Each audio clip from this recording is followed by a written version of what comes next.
Doctor साहब, कोई ऐसी दवा दे कि इस बार बहू को बेटा ही हो। एक सास डॉक्टर के पास गई और डॉक्टर से कहा, डॉक्टर साहब, कोई ऐसी दवा दे दो कि इस बार मेरी बहू को बेटा ही हो। इससे पहले कि दो बेटियां है, अब तो बेटा ही होना चाहिए।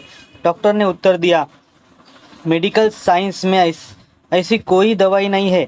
सास ने कहा, तो फिर किसी और डॉक्टर के बारे में बता दीजिए। डॉक्टर ने कहा, आपने शायद मेरी बात गौर से सुनी नहीं।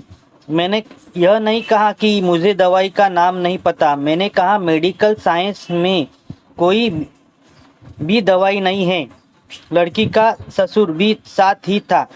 कहने लगा, लेकिन वह डॉक्टर ने ससुर की बात काटते हुए कहा, वह नकली डॉक्टर होगा। इस तरह के दावे सिर्फ ढोंगी बाबा, नकली डॉक्टर और नकली हकीम ही करते हैं। वह सब फ्रॉड होते हैं। इतने में यह बात सुनकर लड़की का पति भी वहां आ गया और कहने लगा, तो क्या अब हमारी पीढ़ी आगे नहीं बढ़ेगी? डॉक्टर ने आश्चर्यचकित होकर पूछा, यह पीढ़ी आगे बढ़ाना क्या होता है? आपके जिसका अगली पीढ़ी में अंतरण होना ही पीढ़ी आगे बढ़ना होता है ना। तो यह काम तो आपकी बेटियां भी कर देगी। बेटी की ही आवश्यकता क्यों है?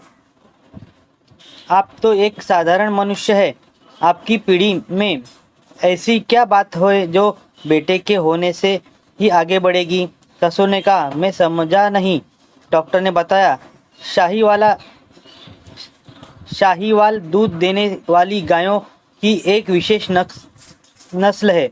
मान ले कि इस नस्ल की सिर्फ एक गाय बच जाती है तो इस बात की चिंता होनी चाहिए कि यदि नस्ल जारी नहीं रहेगी तो अधिक दूध देने वाली गायों खत्म हो जाएगी। ठीक वैसी ही तोतों में भी एक विशेष प्रजाति है के तोते होते हैं जो बातें करते हैं। मान लिया जाए कि इस प्रजाति का सिर्फ एक तोता बच गया तो चिंता होनी चाहिए कि अगर यह भी मर गया तो यह प्रजाति खत्म हो जाएगी। आप तो दूसरे लोगों की तरह साधारण मनुष्य है, तो आप ऐसी क्या विशेषता है आपके इतनी चिंता हो रही है? आपके पीढ़ी आगे नहीं बढ़ेगी तो कोई भारी नुकसान हो जाएगा। यह सुनकर ससुर ने कहा, डॉक्टर साहब, कोई नाम लेने वाला भी तो होना चाहिए ना। इस पर डॉक्टर ने ससुर से यह प्रश्न किया, क्या आपको आपके परदादा, उनके पिता और दादा का नाम पता है? ससुर ने पास इस प्रश्न का कोई उत्तर नहीं था।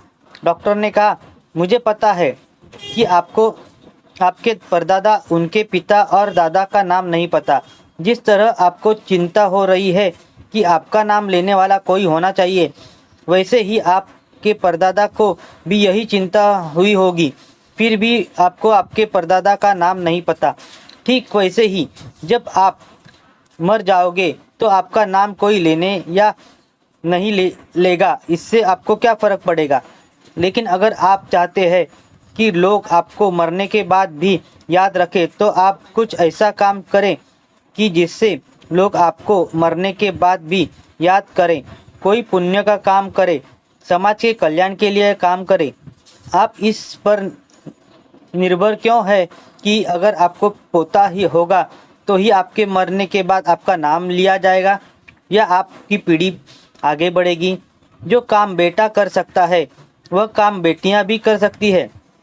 आज कितने ही पिता ऐसे हैं जिनकी पहचान उनकी बेटियां की वजह से है और कितने बेटियों ने अपने माता पिता का सर गर्व से ऊंचा किया है। इसलिए बेटा और बेटी में अंतर करना छोड़ दीजिए। एक बेटे को शिक्षित करोगे तो सिर्फ एक बेटा ही शिक्षित होगा, लेकिन अगर एक बेटी को शिक्षित करोगे तो पूरा परिवार शिक्षित होगा। इस बात को हमेशा ध्यान रखें। डॉक्टर की बात सुनकर लड़की के सास, ससुर और पिता को अपनी गलती का एहसास होता है और वह चुपचाप वहां से चले जाते हैं। आज भी समाज में ऐसी छोटी सोच रखने वाले बहुत से लोग मौजूद हैं जो बेटा और बेटी में अंतर करते हैं और जो बेटियों के माता पिता से कहते हैं क्या आपको बेटा नहीं है और ऐसे दशार्थ है कि बेटा ना होना जैसे कोई गुनाह हो गया। ऐसे कई परिवार भी ऐसे है जिसमें बेटे वाली बहू का ज़्यादा मान सम्मान किया जाता है और बेटियों वाली बहू को कम आंका जाता है, जैसे उसने बहुत बड़ा पाप कर दिया हो। समाज की इस छोटी सोच को बदलना बहुत ज़रूरी है।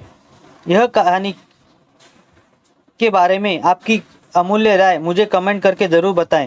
कहानी अच्छी लगी तो लाइक कीजिए, शेयर कीजिए और चैनल को सब्सक्राइब कीजिए। धन्यवाद।